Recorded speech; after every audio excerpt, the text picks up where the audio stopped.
सोचिए, अगर रामायण की गाथा में हनुमान जी का अस्तित्व ही न होता तो ये कथा कितनी अधूरी रह जाती। वो दृश्य याद कीजिए जब माता सीता जी अशोक वाटिका में दुखी बैठी थी और अचानक एक छोटा सा वानर उनके सामने प्रकट होता है। उस पल में माता सीता जी को पहली बार विश्वास हुआ कि प्रभु श्री राम जी सचमुच उन्हें बचाने आ रहे हैं।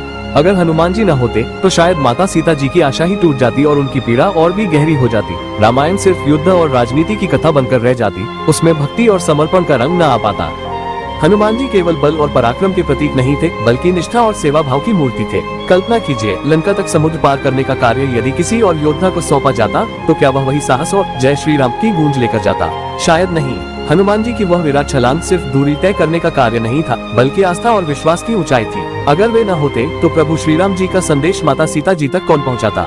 रामायण के युद्ध में सबसे बड़ी चुनौती शस्त्रों की नहीं बल्कि विश्वास की थी। जब लक्ष्मण जी को शक्ति लगती है तब संजीवनी लाने का कार्य कोई और नहीं बल्कि हनुमान जी ही पूरा करते हैं। सोचिए, अगर उस समय हनुमान जी न होते तो रामायण का युद्ध यही समाप्त हो जाता। प्रभु श्री राम जी अपने प्रिय भाई लक्ष्मण जी के बिना अधूरे पड़ जाते और रावण के विरुद्ध विजय कठिन हो जाती। स्पष्ट है कि हनुमान जी केवल सहायक पात्र नहीं थे, बल्कि संपूर्ण कथा की जीवन रेखा थे। प्रभु श्री राम जी और हनुमान जी का संबंध केवल स्वामी भक्त का नहीं था, बल्कि उससे कहीं ऊंचा आत्मा और परमात्मा का संबंध था। यदि हनुमान जी न होते तो भक्ति का सच्चा स्वरूप अधूरा रह जाता। रामायण केवल एक धर्मयुद्ध की कथा होती, लेकिन हनुमान जी ने इसे भक्ति, समर्पण और प्रेम की अमर गाथा बनाया। उन्होंने सिखाया कि सबसे बड़ी शक्ति धन, अस्त्र शस्त्र या सत्ता नहीं बल्कि समर्पण और निष्ठा है। इसलिए कहा जा सकता है कि यदि हनुमान जी रामायण में न होते तो यह महाकाव्य अधूरा रह जाता। रामायण हमें प्रभु श्री राम जी का आदर्श दिखाती है, लेकिन हनुमान जी हमें ये सिखाते हैं कि भक्त अपने समर्पण और प्रेम से भगवान के सबसे निकट कैसे पहुंच सकता है। हनुमान जी केवल एक पात्र नहीं थे, बल्कि वह दिव्य सेतु थे जो मानव और भगवान के बीच प्रेम, विश्वास और भक्ति का अटूट पुल बनकर खड़े रहे।